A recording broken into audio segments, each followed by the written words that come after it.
संभाजीनगरमध्ये उद्योजक संतोष लड्डा यांच्या घरच्या दरोड्याचं गूढ दिवसेंदिवस वाढतच चाललंय। दरोड्यामध्ये तब्बल 550 तोळे सोनं चोरीला गेलं होतं। यापैकी फक्त काही तोळे सोनंच सापडले। बाकीचं सोनं गेलं कुठं आणि दरोडेखोरांना सोन्याची टीप दिली कोणी याची उत्सुकता आहे। त्यातच आता लड्डांचा बालपणीचा मित्रच घरभेदी बनल्याचं समोर आलंय। या प्रकरणी मित्रासह आणखी काही जणांना अटक करण्यात आली आहे।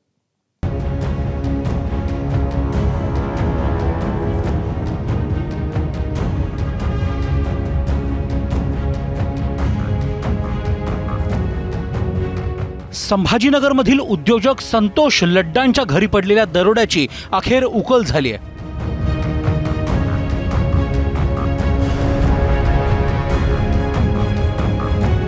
विशेष म्हणजे लड्डांचा वर्गमित्र बाळासाहेब इंगोलेनेच त्यांचा केसाने गळा कापल्याचं समोर आलंय।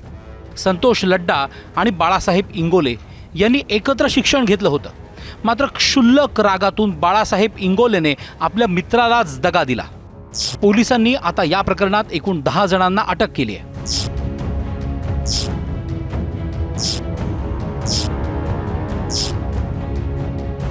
पोलिसांनी या प्रकरणात शनिवारी बाळासाहेब इंगोलेसह किराणा दुकान व्यावसायिक आजीनाथ जाधव, गणेश गोराडे, मेडिकल दुकान चालक महेश गोराडे आणि देविदास शिंदे यांना अटक केली आहे। यातील इंगोलेने दरोडेखोरांना सोन्याची आणि पैशांची टीप दिली होती असं तपासात समोर आलंय। बाळासाहेब इंगोलेचं लड्डांच्या घरी येणं जाणं होतं। इंगोलेने आजीनाथ जाधवला, जाधवने गणेश गोराडेला टीप दिली। गणेश गोराडेकडून महेश गोराडेला सोन्यासंदर्भात टीप मिळाली।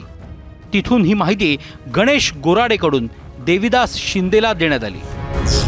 इंगोले लड्डांच्या घरी जाताना भाजीपाला न्यायचा। तसंच 20 वर्षांपासून इंगोले लड्डांच्या कंपनीत कटिंग इन्चार्जच्या पदावर होता।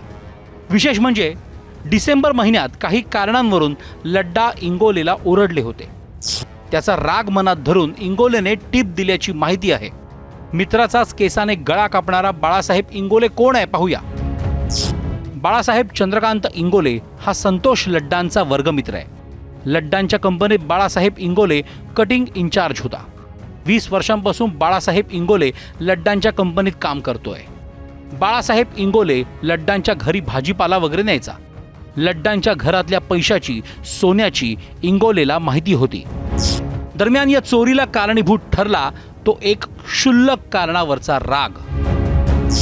काही महिन्यांपूर्वी संतोष लड्डांच्या वडिलांचं निधन झालं। इंगोले कंपनीत न सांगता लड्डांना भेटायला गावी गेला। गैरहजर इंगोलेला कंपनीतून अनेक कॉल आले, पण त्याने उत्तरच दिलं नाही। काही दिवसांनी इंगोलेने कॉल करणाऱ्यालाच शिवीगाळ केली। इंगोलेच्या शिवीगाळीची लड्डांना 1.25 महिन्यानंतर माहिती मिळाली।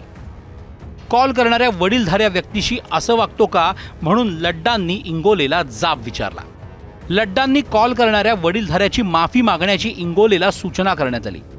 माफी मागायला सांगितल्याचा बाळासाहेब इंगोलेला राग आला। हा राग मनात धरून इंगोलेने लड्डांच्या घरच्या सोन्याची टीप दिली। एक मागच्या डिसेंबरमध्ये त्यांचे थोडेसे ह्या जो बाळासाहेब इंगोले आहे त्यांनी त्या लड्डांच्या जवळचे जे नातेवाईक आहेत त्यांना फोनवरती शिवीगाळ केलेली होती आणि त्याच्यावरून त्यांच्यात थोडंसं कुरबुर झालेली होती। बरं, काय किती अटक केली आहे आतापर्यंत आपण या प्रकरणात? आतापर्यंत यापूर्वीचे आपले 5 अटक केलेले आहेत। काल देविदास शिंदे याला अटक केलेली आहे आणि आज ही जी आम्ही चेन उघड केलेली आहे, बाळासाहेब इंगोले, आदिनाथ जाधव, गणेश गोराडे, महेश गोराडे, देविदास शिंदे यांच्या अटकेची प्रोसिजर सुरू आहे। सोन्याच्या रिकव्हरी संदर्भात आमचा पूर्ण तपास सुरू आहे। निश्चितच याच्यामध्ये आम्हाला यश येईल।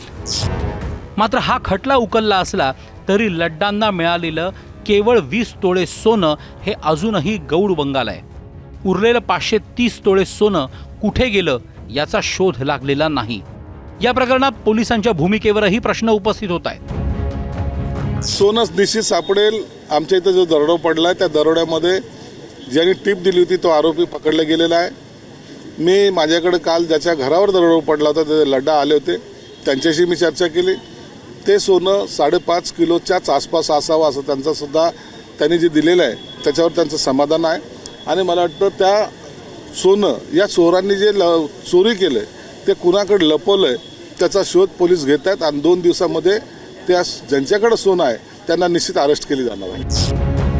या प्रकरणात अटक झालेला योगेश हसबे हा आरोपी पोलिसांना हप्ते देत होता अशी माहिती समोर आली आहे. 2023 मध्ये विधान परिषदेचे विरोधी पक्षनेते अंबादास दानवे यांनी पोलिसांच्या हप्तेखोरीची यादी जाहीर केली होती.